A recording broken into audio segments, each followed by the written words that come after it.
अगर आप सऊदीया में हैं,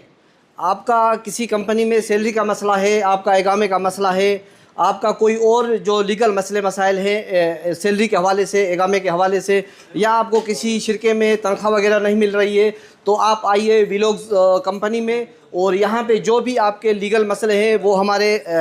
जो लीगल एडवाइज़र है खालिद महमूद साहब, वो आपके मसले हल करेंगे। और यहाँ पे